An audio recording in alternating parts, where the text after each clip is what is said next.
Yo, what's up, guys? Episode 4, DnA. 4. Yes, sir. We're excited to be back. And guess what, man? We're almost at 100 subscribers, dude. I'm pretty stoked about it. That's cool. I have really no idea. Like, my kids are schooling me up on all that stuff. I have so. no clue. We just doing it, dog. Let's just do it. We just doing it, man. We So, having fun. Yeah, we are, man. So we're almost at 100 subscribers. So we need you guys to share this with any friends, family, coworkers, and help us get our subscribers up. Represent. Best believe it, man. We doing what we got to do, man. You know, and if you don't like it, you know, get the fuck off. And if you don't know, now you know.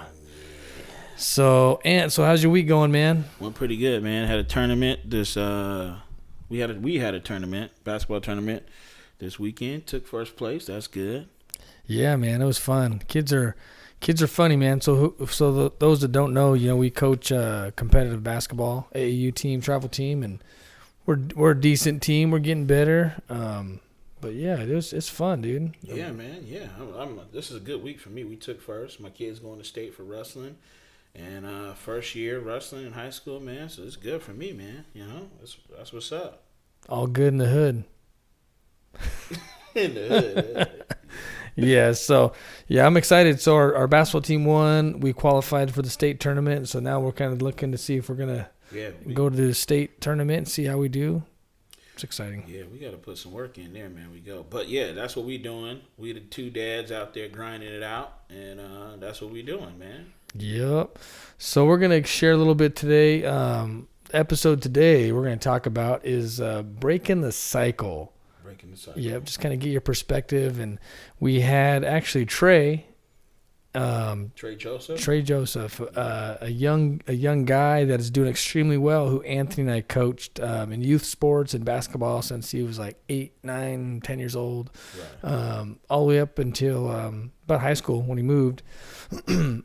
He reached out and he asked, he said, "Hey, Derek, man, love for you guys to talk a little bit about your past and how you guys broke the cycle and our perspective." So I thought, man, that's a great topic. I hope we do it justice, man, because I know both of us kind of had crazy upbringings in a sense, right, where there was things in our lives that we didn't want to repeat, right? So and I know it's hard, man. It's hard to not be a true product of your environment, you know. So I don't know what you think, man. What do you think about breaking the cycle, man? Breaking the cycle, man. That's And that could be, right? That could be, so we talk about breaking the cycle. It could be poverty. It could be drugs, alcohol, abuse, many things, you know. So yeah, how do you, when you grow up in those rough environments, how do you break from the norm? Yeah, that's a question to where it's each his own, but I think breaking the cycle is that you want to see a change and you want to see something better for yourself and for your seeds in the future. You know, that's just what you got to do. So, I mean, if you want to break that, you have to really take a look at yourself and say, okay, am I doing the right thing, and put yourself in a position where you're around people that can help you change, right, and help you see that where you were before, you need to go to in a different direction as I'm bettering yourself. Yeah. Yeah, I agree, man. For myself personally, I'll share, a little bit, some of the things that I grew up and experienced that I know for a fact I wanted to break. There was a couple things that really stand out. One was alcohol. My dad was an alcoholic, and that just resonated really strong with me growing up. So I always know, even though I've drank before and done a little bit of that, as a young guy, and I always knew that was one thing that I didn't want to carry on to my kids. So it never was my thing. Even though I drank some, I always knew it wasn't my thing. So I don't drink. And two would be just be a present father.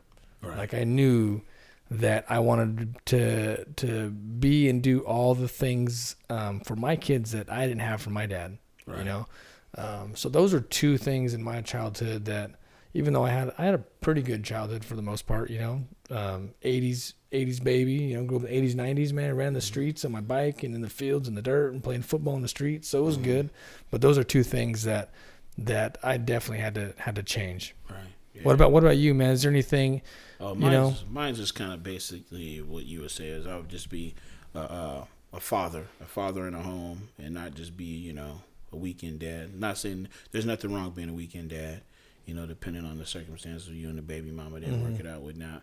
But mine's just to where just be in the home and help these young men understand what it takes to be a man, Yeah, and, for sure. Nothing against women, but, women really can't teach a boy to be masculine. You got that has to come from a man. There's definitely certain things, right? There's a lot of good single moms out there, right? There's a lot, but you're right. Yeah, and it's just one of those things is that just being presence on a day to day, to where he sees the way that I carry myself and how the way things that a man's supposed to do, Yeah. and those and I know that it's a lot of young men out there. Sometimes you can look at your friend's dad and he can help you out, with those things, because a lot of us, that's what we do. We don't know, because I grew up without a father, in Right. the household. And so what I did was I looked at a lot of some of my friends, their fathers, and the crazy part, it was rare to see Right. fathers in homes, Yeah. where I'm from and how I grew up.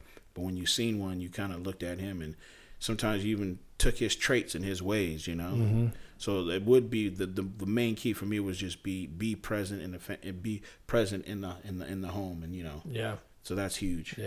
Yeah, and I think too, I did the same thing, man. So I mean, I loved my dad, and like I said, my life was good, but there was some obvious dysfunction too in my household, and I always just noticed things, like you said, like certain things that my friends' families would do, or see how their dads would do certain things, that I would be like, oh man, that's how you should do that, right? Or I'd see how my uncles were with my cousins on different aspects and things they would do, and I'd be like, okay, cool, like that's things that I'm not getting, and I don't even think it really bothered me as a kid in a negative way, because that's just my life. But as an adult, you like look back and you're like, oh man, those things probably did affect me in some shape or fashion. So you take little things like that, you deposit them in your brain, and then when you have your own family, your own kids, you're like, all right, I'm going to do these things, kind of. It's pretty crazy how that works. And I would tell, like, breaking the cycle, man, it gets really deep, because there's a lot of factors that go into that, and they're different for everybody. But I would just tell anybody that your past circumstances aren't an indication of who you are or who you're going to be, right? So all of us have the opportunity to really create the life that we dream of and want. So don't let your past hold you back.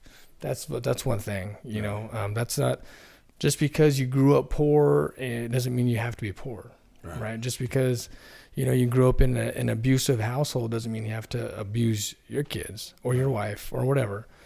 So I think that's very important. Just, man, your past does not define you. It's just a little part of who you are, So, and it's crazy too, because usually it's one or two things. It's one, you repeat the cycle, right? Like for my instance, my dad was an alcoholic. I could do one thing. I can repeat it and just be an alcoholic and teach my kids that trait, or we can do the opposite. So really, man, the big question, the $1 million question is like, how do you not repeat it? Like, why do some repeat it and why do some not?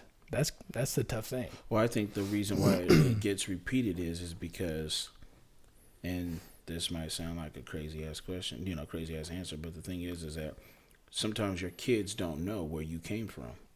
So basically, you may go through a rough time. Your grandparents went through a rough time. Your parents went through a rough time. You did, and then you get to a place to where you're successful, and everything that you're doing, you're going to be there for your kids, and your kids get this spoiled life to where they don't understand exactly where they come from.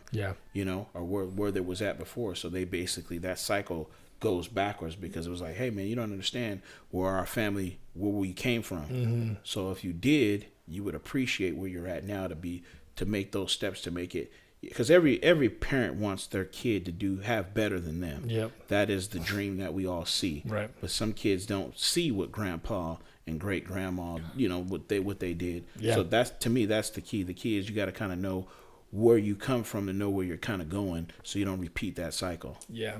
And it's always crazy to me too. Like you see some, and like my wife, dude, she has a pretty crazy story, her upbringing and things she's been through, so it's always crazy to me when you provide a good life and then your kids kind of go the opposite way. And then when somebody's been just through some shit, and then they lead a totally different life and doing great things. Right. That's weird how that can happen. Right. But yeah, man, I think it's important to, like, me being a young guy, like I always had, and I had my son at 16 and I always knew it'd be okay because I wanted to be a good dad. Like I was like, I'm going to be a good dad. So I never was scared of that. And I always just set goals on the things that I want to accomplish as a father and as a husband. So I think any young person that wants to change break their cycle or change their circumstances, just set some goals, man. Yeah, and stay goals, true to them goals. Like set them, like write them down, see them every day and speak them, and I think that's powerful. Yeah, that's huge, man. And along the way, it's to where the goal setting is huge. You got to set yourself in some goals because as a young person, it's easy to get distracted. So the goals that you have set, and we're not just talking about bettering yourself as education wise, or bettering yourself as a person that's going to get yourself out of that cycle. A lot of people that come from homes that are well balanced, their goals are they're going to be different than your goals. Your goals got to be more inside, and at the same time you still got to be happy. You still got to you still got to smile, because sometimes those are some stressful goals, man. You got to do, Yep. And and if you see yourself battling, you might need some counseling, man. You might need some deeper rooted help, man, for you to get through some stuff, man, because a lot of times what I see is that me growing up, some of the things that I've seen in my lifetime that a normal guy couldn't handle. A normal person couldn't handle some of the things that you see, and then you look at it like, do I have some post traumatic stress when it comes to these things? Dude, for sure. When it really, and I'm not gonna I don't need no medication or anything like that to help me deal with it. But I'm just thinking, like, the things that you see as a young person, that there's a cycle of these things that going on. A lot of kids can't cope with that stuff. Yep. So that the thing is, I'm looking at myself as like, do I need to break the cycle when it comes to being how should I say it? I'm not a deadbeat dad, but I'm there 24/7. But should I be a little bit of deadbeat dad so my kids can understand what it feels like, some neglect? Yeah, because that's weird, bro. I get it. So some neglect will help you build characters, So I'm not saying neglect is a good thing, but at the same time, it'll help your kids understand that, what? Mom and dad may not be there. You figure out a way to find I understand, like some independence in there where you don't. Right. I get it, because I think, for my dad not always being at stuff, and I remember as a young kid playing sports and not showing up to a lot of my games was baseball or whatever it is, and I remember even playing baseball, and I'd look in the outfield where he would park if he'd show up. And I'd always look back and see if he showed up, and I'd see his truck there sometimes I wouldn't. He never got out of his truck, dude. Like he sat in his truck and drank a Rainier beer. That was his thing, dude, when he was there. So now I think about that. So like I don't miss anything of my kids. And we have 7 boys and we coach everything together, and I can count on one hand any sports games that I've missed, pretty much all 4 boys. Right.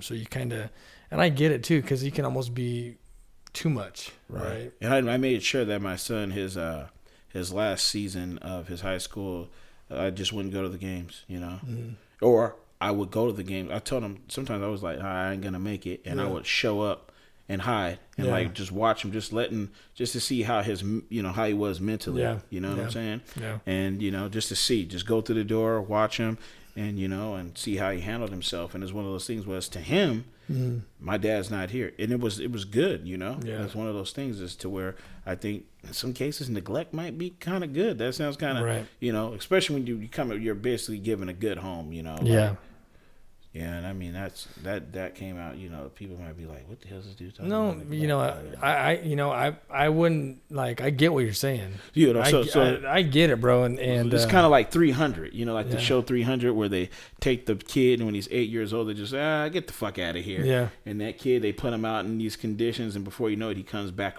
a man. Yeah. You know. Yep. And you know, and then. You know, you got Caesar's son that's up in there. Oh yeah, drinking wine and you know messing with the chicks. Oh yeah, things are great. He don't know nothing about leading. You know, this kid's out here surviving, man. Yep. Killing wolves with like rocks and shit. Right. You know. Yeah. No, I totally get what you're saying. Even though like I'm a little more different. Like I want to be there no matter what. But I get what you're saying. I can see where that can be beneficial for a kid. And right. And you know, I think that's even why I coach. You know, and I think that's why you coach. I think because, you know, it was just a lack of something that we had as kids. So then now we just want to coach. We want to impart something good with not only our kids but other kids. And I think that's why, you know, we've always had a way of pulling kids or getting some kids that may need a little bit of a father figure or something, you know. Right. And not all of them, but some, you know. And I have a special place in my heart for kids like that because.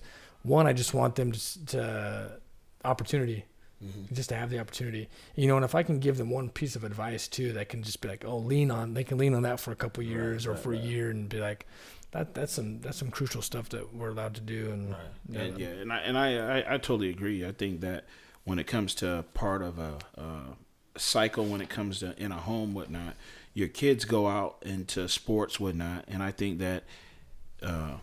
You should have your kids in sports, you know, especially if you're a person that's going through some issue, you know, like you've been through a cycle, whatnot, and you're going like through things that I've been through in my life, and you're trying to break a cycle, and you got to basically put your kids in sports and let them go through the trials and tribulations of kind of what you went through, but in sports, because their emotions get so deep into it. So they got to go up and down in this world of sports. The reason why I'm deep into the sports deal with my kids is because life is screwed up, dude. Yeah. You know, and a lot of sports, you can learn a lot of things through sports, you know. Right. From teammates, from winning to losing, to you starting, not starting, being benched. These are things to where you can learn on the court or learn on the field. So when you take it in the real world, it's kind of like, I kind of don't understand how that feels. Right. I get it. You know? 100%. Yeah. So 100%, man. So have you maybe a question asked too, has any of your circumstances as a kid that you wanted to break, has any of that affected you negatively as a dad now or as an adult? Has any of that carried over where you see like, ooh, like that reminds me of stuff that I didn't like as a kid. Why am I doing that? Is there anything like that? Nah, man. I try to do. No, not really. I mean, what about you? Like, not really. You know, like I mean, it's just one of those things. It's kind of like I can find. No. The thing is that I still drink. You know, and the whole deal is that I still drink alcohol. But I mean, I guess the way that I see it is, I don't know, call it a brainwash, but I like fucking drinking alcohol, whiskey, smoking cigars, and fucking talking shit. You know, but that's just something that's just in me. But I mean, if my kids didn't do it, you know, I'm perfectly fine with that. But if they did do it, I will hope that they were at an age to where they didn't abuse it, you know? Mm-hmm. So, I mean, that's kind of... You know, and I don't think anything's really affected me negatively or hasn't carried over because I've tried so hard to do the opposite. Right. You know, like just be present, you know, dinners, a family, you know, like all this stuff and then the stuff that we didn't really do that as a kid. Yeah, you know? dude, I've never had a question out like that. I was like, you know, I feel like I'm trying to do the best that I can. And I guess the thing was, that question right there, I've never had to experience that. You know, I guess the thing was negatively for me would be more like education, you know, like education wise is like my mom graduated, you know, I barely graduated, you know, and now I have a son that is in a son that's in college. Mm-hmm. And another one that's, you know, he's a running start. He's gonna go to college, and it's kind of like those are the things that I didn't. So how did you instill? So you not being a college student, graduate, your mom not. I don't know how far back you go without college in your family, but how did you instill that into your kids? That's a good question, man, because you're gonna laugh, bro. That's breaking. You're gonna laugh, bro. That's breaking a cycle right there, dude. You're gonna laugh. Give it to me. Bill Cosby. Get it. I'm trying to tell you, man. Before, really? Yeah, when he was roofing chicks, he inspired me to push my kids. No, I'm trying to tell you. Dude. Everything except the roofie. Except, I hope so. But yeah, the whole deal is Bill Cosby, man. I grew up idolizing this guy, and it was more of a idolized. It was like he was the dad. But I'm not going to interrupt you, but I am. I know exactly what you're talking about because I remember seeing how he, even myself, dude, I think now you're saying that, is just how he'd conversate with different conflicts with his kids or things like that. So you're like, oh, that's how you just have a conversation? And it was normal because, you know, he was a doctor. His wife was a lawyer. Cosby was the shit, you know. He was the shit. Are we still recording? Yeah, we still good. Yeah, but Cosby was the shit, bro. And, you know, it crushed me when I heard that shit happened. But it was like, fuck, man, because... No, but that's the reason why I was like, hey, man, this is something to work. Because before Cosby, dude, nobody was talking about no college. Yeah. We was just trying to talk about, like, hey, high school diploma was like a college degree, you know? Yeah. It was one of those things, man. It was just, it was crazy. So when my kids, it was always when my kids were younger, it was like, hey, you know, what college you want to go to? Or, hey, you looking for, what do you want to do when you grad, you know, what do you want to major in? You know, I'm like, well, what do I major in? You know, like, start thinking about those things when you're like in the 7th grade because I didn't get it. You gonna get it. You got a good home. Yeah. There's no reason why. Let me tell you, when your job is in this house is washing those dishes, taking out the trash, and having good grades. Yeah. That's your job. Yeah. You know? No, I'll take care of everything else. Yeah. You know, so the thing is that that's kind of what it is based on. Is like if your parents and you're out there and you got kids, they're there and they ain't trying, man, kick they motherfucking ass, man. Yep. Serious, man. They got it easy, man. Yeah, my kids got it easy, dude, and kick his ass, man. They like I'm looking at this shit like some gangster shit. Like, you trying to use me, motherfucker? You trying to use me? I'm doing all this work around here, man. I need for you to better yourself because you're investment. I need when I retire, I'm gonna need somebody's got to take care of me, man. And you owe me a lot of damn money, dude. I'm keeping track. Yeah. You seen the black dude in the retirement commercial? Was dead. His son like took him to old folks home after old folks home, and he's like, I just don't like this. And he brought him back to the house, and he was building the house for him in the back, and he was like, this is for me. That's what I want to do. I want to say, this is for me. It might happen or it might not. I don't know. It doesn't depend on your son. Usually the son's wife. So good luck, man. So you're 100% right. Hopefully get a good one. That's why you got to be nice, man. You got to be nice to them girls, yeah? Yes, man. So so breaking the cycle, man, you know, about that too. I think that it's very important, man, that find some mentors, you know, whoever it is. It can be a family member, it can be a friend's dad, it can be a coach, it can be a teacher. I think in order to break some of those cycles, you need to have somebody that can just kind of speak life over you. Right. That's very important, man. And this is a main key of being a young man. Being a young man, what you have to do, or a young woman, what you have to do to break the cycle is that you have to try your hardest to put yourself in another person's shoes. And basically reach out to that person, because that older person that's going to give you the wisdom, they're going to tell you, listen here, this is what's going to happen if you don't do this. Mm-hmm. And try to put yourself in that person's shoes and just try to think about, okay, if I don't do this, this could happen. Yeah. If I don't do this, this could happen. Yeah. You know? And me being younger, I'll be like, man, this old dude don't know what the hell he's talking about. Mm-hmm. But he knew what he was talking about. And it took me years down the road to feel like, oh, okay, man, this guy knew exactly what he was talking about. You know? Yeah. So it's a key. The key, I think, to just being an individual. Being aware of the people in your circle, too. Because, you know, you and I have talked about this before. Sometimes the people in your circle aren't looking out for your best interest. So we're back. All right. So we tag. So I was saying again. So Mike, our boy Mike, edit that out again. So what was I saying? What was I going with? Oh, I was going with your circle. Your circle. Be aware of your circle. Not necessarily looking out for your best interest. They may act like they are. Right. They may love you too, but they're not looking out for your best interest, and that's where you got to be careful because lots of times it can be family. Right. Family can hold you back, man, because you know, and I think sometimes it doesn't come from a bad place. I think, you know, they love you, but they don't, you know. A lot of them are scared. They're gonna leave. You're gonna leave them. You're gonna leave them. Yeah. And that's the worst thing. The fear is like, man, you can't do that. Yeah. Man, don't even work. Man, don't do that, man, because what they're doing is they're seeing you're leaving them. You know what I'm saying? When you're actually not leaving them, you know, it's just that's just the way it is, you know. So there's a lot of people that are out there. Watch your circle, man, because your circle is, you know, what did Machiavelli said? Keep your friends close, keep your enemies closer. Yes, sir. Keep your enemies close, keep your friends closer. Keep your enemies close, keep your friends closer. No, keep your friends close, keep your enemies closer. Don't take any. Yes, that's what he said. Yeah, you know. Damn, man, you could confuse people that listen to it. They knew what I was talking about. Yeah. Everybody know Machiavelli, you know.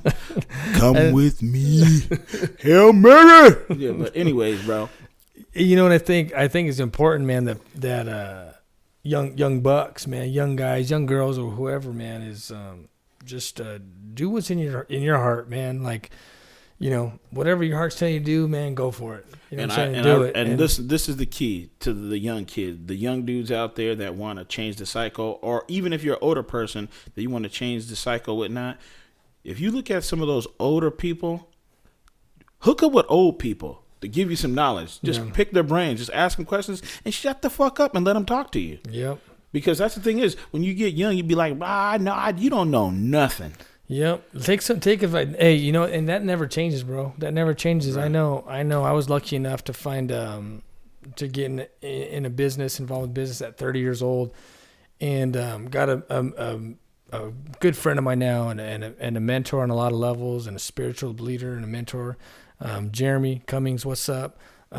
But just started speaking life over me as already a grown man, as an adult. But I got so much knowledge and so many things that helped me, you know, into my spiritual growth, man. Me as a dad, as a husband, and as a leader. And so don't ever think you outgrow taking advice, man. Yes.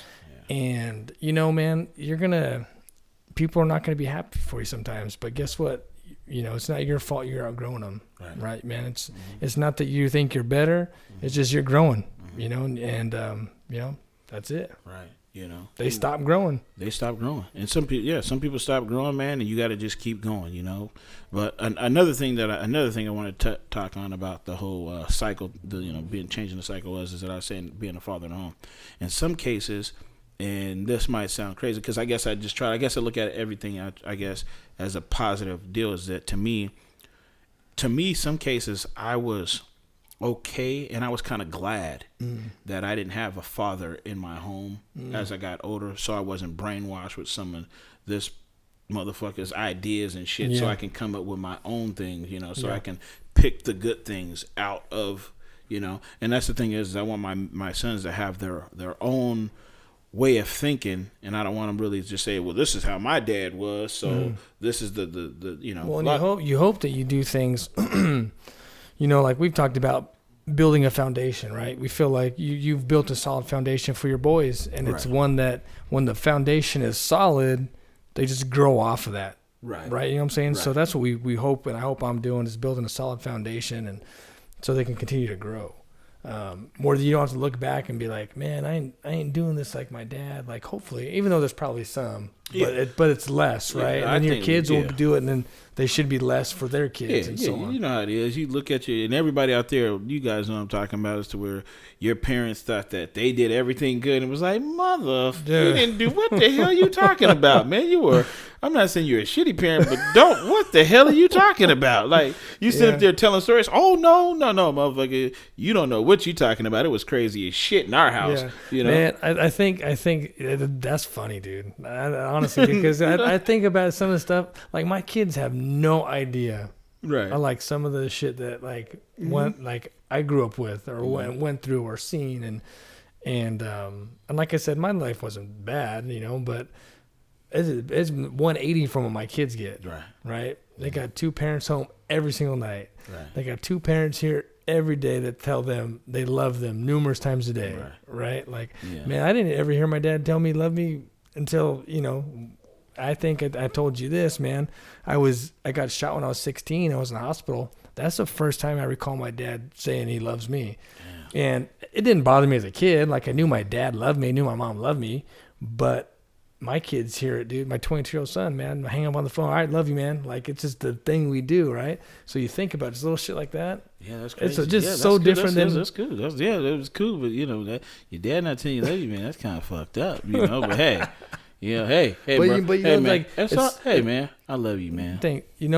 I can tell you this, Anthony. I love you too, dude. But yeah. That's a powerful thing, bro. I'm honestly, sorry, that's deep, bro. But the thing is that my mom, out of all the shit that I went through, all the stuff, my mom she showed me what love was, and I can tell you, if she wasn't hugging me and love, I mean, I'm talking about, we did some grimy shit, bro. Yeah. We weren't really stable in, you know, our places. We were moving from house to house, and motherfuckers, oh, you can come in, they smiling. When your mama leave, they a whole different motherfucker. They hold. It's like, man, you were nice when my mom was here. Now I'm, dang, you know.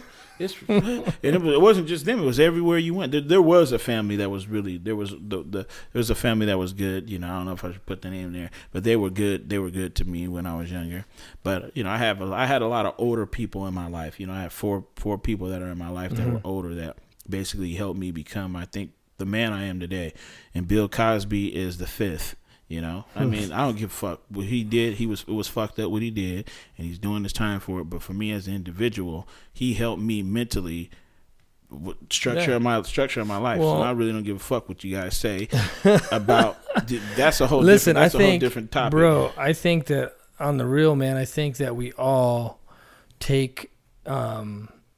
You know, circumstances, situations, we pick and choose different things growing up, like from the most awkward or most that we see we want our life to kind of emulate. Like, that's normal stuff, man, especially when you come up and your life isn't, I guess, ideal. Yeah. Like, you find things. Yeah, you guys gonna like, learn. how come I'm not getting how come I don't get a birthday present, you know? And all of a sudden you make sure your kids get birthday presents, right? And I need to quit giving their ass birthday presents so they know where to go. No, so they're like, hey, we're ready for Christmas. Like, man, today we ain't having Christmas. Was open up them empty boxes. They'll be like, shit, man, this is fucked up. So later on they can tell the story about how my dad neglected me one Christmas, but in their head it'd be like 7 Christmases and shit, you know? Yeah, my kids are never, man, my kids are spoiled. Yeah, so. But that's the thing is, bro. I mean, I think we don't talk a lot about it. Well, we haven't yet, spiritual wise, right? I think if you break in cycles, that you can definitely benefit from having a spiritual mentor, like somebody that can just,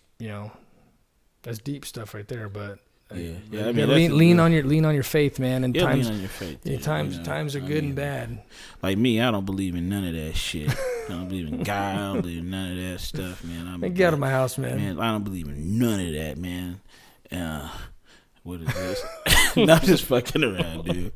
No, you gotta have a spiritual belief, man. You need to pray. That's just what I do. I'm not telling you what religion to do, but you gotta have some type of religion. You know, the ones out there that are what are they called? What are those guys? The atheists, man. You know? If they don't believe in that, hey, man, you still gotta believe in yourself. You know, something, man. Whatever it is, I think it's important, man. You know, the thing is when you get in your faith, and I've been growing in mine, is you realize that you know, we're all promised, man. You know, that's the thing, and generational curses are no more. Generational cycles may be there, but they can be broken at any point in time. Right. You know what I'm saying? And like me, I get down on my hands and knees and I pray. You know, I pray, man. I think that you should. That's just what I do. I don't give. You know, you guys can do what you want to do, but we're not perfect, man, and we have our ups and downs, and that's just something I do to help me stay on track. With my life is I pray, man. You know? And one thing I was just popped in my head right now, dude, is that you're saying a minute ago, take advice, listen to the old folks and stuff. That is true, but man, don't be listening to, if you want to make money or you want certain things and let's just say you're asking Uncle Bob for financial advice, and Uncle Bob's broke and been bankrupt 2 times, and don't listen to Uncle Bob for financial advice. That's you know what I'm saying? So find people that I think have the things that you want and ask them. You Right, know? yeah, that's true, man. But if you're asking Uncle Bob about, hey, why did Mom slap the shit out of me when I was younger all the damn time? Uncle Bob might tell you, you always talk back when you're a kid. You probably should shut the fuck up. I don't know. This is like I know what you're saying, man. I know what you're saying. It's okay to take advice. The way that I guess I grew up is that as you're younger, I was always never talk back to your elders. Mm-hmm. It's like, even if they were wrong, never talk back to them.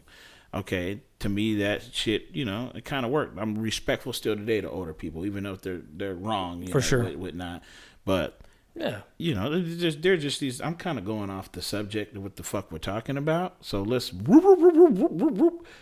get back to what we're talking about. Yeah. So that was pretty good, though. I said it kind of as a joke, but it's true. Just be careful. Be careful. Who you take advice from. It's important. Yeah, you do, man. But surround yourself with people that have what you want. I think that helps you kind of get going in the direction to have those same things. And I think back even, and sometimes you got to just kind of create your own path, your own way. You got to create your own path. Because we didn't. I know when we started coaching, we didn't fit in any circle. We knew we wanted to leave an impact, one on our kids and two other kids, and do a good job. And so when you don't fit in a circle, sometimes you just create your own. And that's what we did. We created our own circle, and we started our own path how we were going to lead and make a difference. Right. So we all have those options, man. And I mean, we're just telling you. I mean, we can have hours and hours of this discussion to people out there. Just because you may want something and you may want to get more things, whatnot.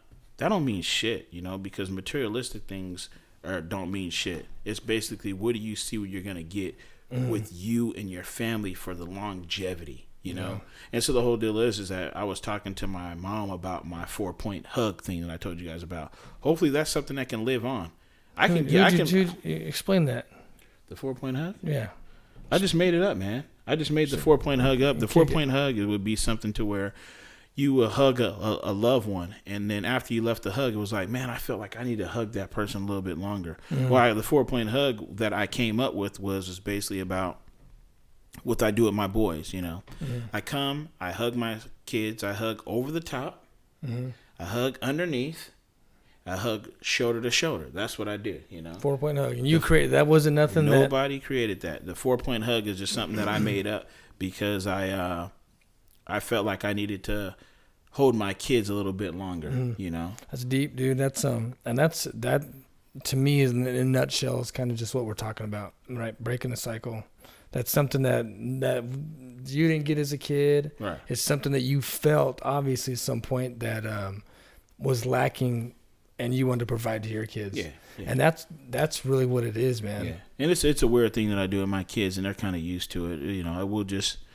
I'll just see them. Hey, what's going on? And, hey, it's time. And I do this. Come on. Come on.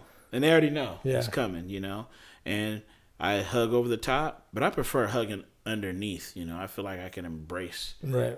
Most males, we hug shoulder, shoulder. Hey, come on in here. Give me the shoulder hug. But me, I like to get in there and hug and squeeze and just like feel the heartbeat, Right. And that's just something I came up with to where it's kind of like, man, you if you're a parent out there, man, you ain't hugging your kid, you're probably a fucking weirdo.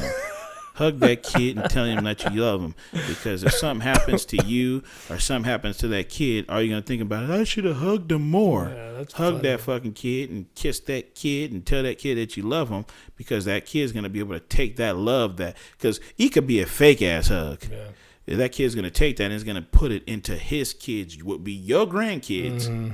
If you ain't hugging your kid, your grandkid's going to be fucked up. They're going to be fucked up. They'll be like, fucking grandpa ain't shit. That's funny, dude. Yeah, hug your kids, dummy. Shit, making me mad about hugging some kids, Yep, that's funny. Yeah. But I like the 4-point hug. I think that's deep, man. I think that's cool, man. I think it's something that your kids will do with their kids, and you just started something. You just created a legacy right there. Yeah. Hug your kids, man. You know. So yeah, man. I think another thing too. You know what? The thing is that a lot of back when I was growing up with dads, and it could be probably from your dad's generation, is that he felt like if he hugged his kids, it'd probably make him gay. No, serious, bro. That's what a lot of those guys thought. He was just probably thinking, man, don't hug my him, dad. My dad wasn't honestly like emotional, like in any way that I can remember. It was kind of weird now I'm thinking about it. Right. So yeah. Yeah, but that's the thing is, hug your kid. He was tough, dude. My dad was like a badass, right? Yeah, so Vietnam veteran, lots of fights as a kid. So I remember as a young kid, like I did more fighting in grade school than I did when I was older because I wanted to be like my dad. He was like, hey, what do you think about that jab, Dad? He was like, good job. Yeah, dude. You should have spit in his face and pissed on him. That's what we used to do back in NAM. just fucking, yeah. You know, it's kind of, that was funny. Yeah. No, man. But that's how the way that men, because back then a lot of those men suffer from PTSD, and they were like, man, he did for sure. Like I ain't got no problems. Yeah. And to them, they were like, you know what, man, weak men talk about their problems. Yeah. Yeah. Weak men talk about us. We would be some sucker ass motherfuckers fucking with those guys. I'm like, you guys are here talking about your emotions. Yep. Oh, you didn't get nothing for Christmas? Yeah, right. What's wrong with you? You gay?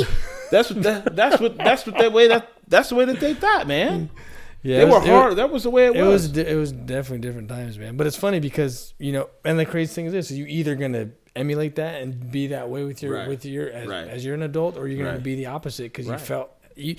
It's different. Everybody must just be different because some of us feel like that's just not how we're supposed to do things. So all of a sudden you just change it. You just change it. Like me, like I take all my aggression out on my kids in sports. Like the way like I'm gonna neglect you and yell at you and tell you all these different things because it's kind of like you're getting all this love at home. Right. I'm trying to prepare you for the real world. The real world's gonna tell you.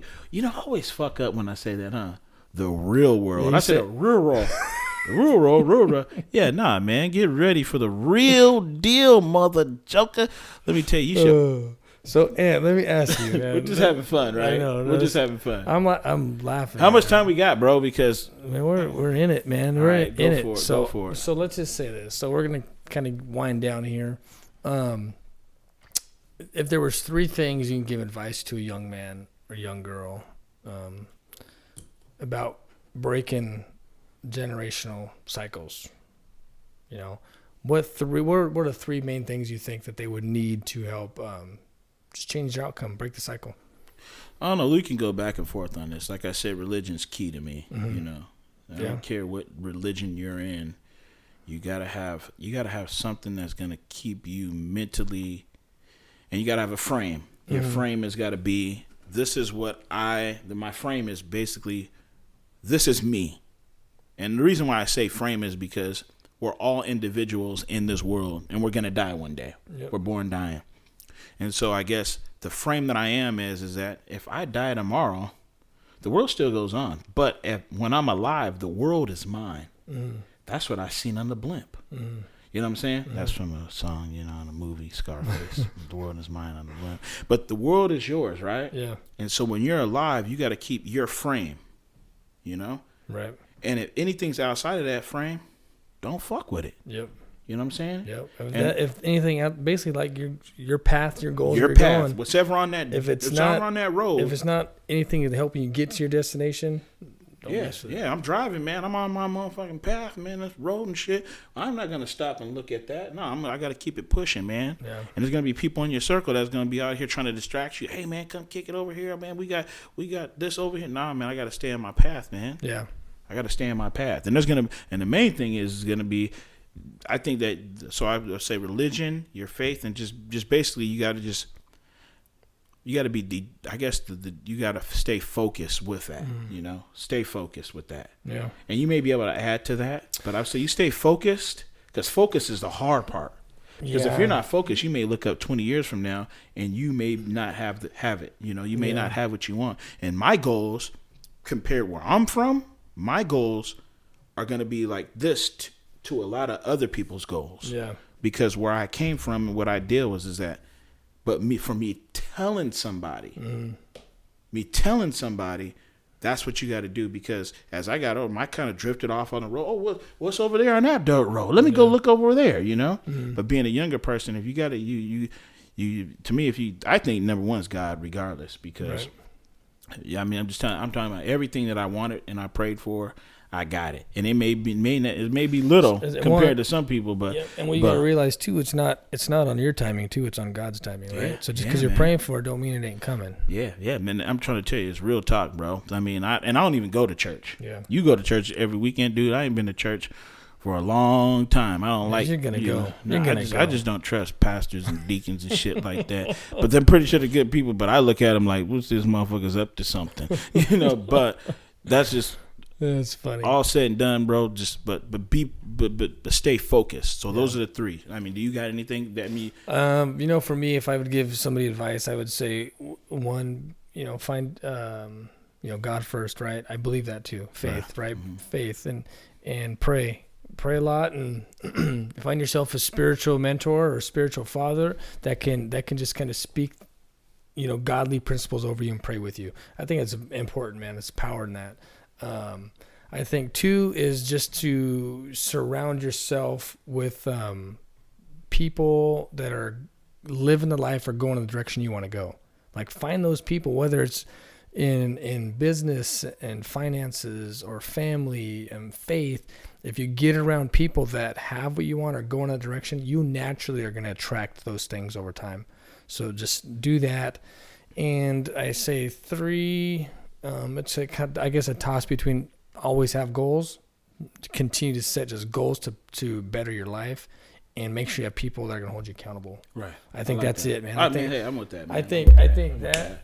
I'm with that. I think that would help you keep going, man. And just know. Anybody that's listening out there that your past, what you've been through, what you dealt with growing up, is not who you are. It's not who you're meant to be. Right, just know that stuff. Right. I think sometimes that we hold the past can just hold us down because we believe that's all we are. Right, it's not, man. So new days, new you, man. Every day. Right, yeah. You got to get yourself around some positive people, And I've been around a lot of people. This dude's positive, man. I've been around him for some lot of years, man. And he's a positive dude, and he's helped me become a better person, a better man, whatnot. And he's a good dude, man. And so sometimes you got to put yourself around people that are just positive. And I don't feel uncomfortable being around him, but there are going to be people out there that are going to be reaching out to you that are going to be positive people. And you might be like, man, this motherfucker, he's shady. Why is he wanting to reach out to me? Yeah. Well, reach out to him, man, and don't be afraid, because that's a lot of people that come from, bad homes. And sometimes they're just afraid to reach out because we don't trust people, man. Yep. Yeah. We don't trust them just because we think this person may want something from us. So, watch who's in your circle, and don't be afraid to look out of your circle and see if there's some positive people out there. You know what I'm saying? Yeah, that was deep. Yeah, man. So I hope that that was a little bit of our perspective on breaking the cycle. Right? We're rookies at explaining our stuff. Man. But Trey, thank you for the question, man. Thanks for subscribing and watching. And Trey, just know that, Ant and I are super proud of you, man. And you're breaking the cycle, man. You're doing it right now, man. You're breaking the cycle, man. Super proud of you. Yeah, and we've had you as a young dude, man. If you need some assistance or whatnot, hit us up, man. You know what I'm saying? And I'll try to do it in my power to help you out. Yes, sir, Trey. He already knows. He knows that. But anyways, guys, thank you guys, man. Stay tuned. Next week, we're going to actually bring on our first guest, Omar Mendez. He's going to come talking about... What? Yeah. I thought it was Jennifer Lopez. No. That's just fucking. That would be nice, though, huh? You see the Super Bowl, right? She was like, dude. No, man. Hey... Does that stop again yet? It stopped, man. Well, we're just going to keep it going. Hey, next week, stay tuned. Our first guest, Omar Mendez of Rocky Desert Properties. He's going to come on just school us up a little bit on real estate flipping, on how him and his wife created a sustainable business flipping real estate, and just talk about some mindset stuff. So if you're interested in that, just stay tuned. Next one will be really good, I'm sure. So the DNA. Our legacy, our beliefs, our show. We appreciate you guys. Subscribe to our YouTube channel. We're almost at 100 subscribers. Do it! Make me come to somebody's house and fuck them up. Peace.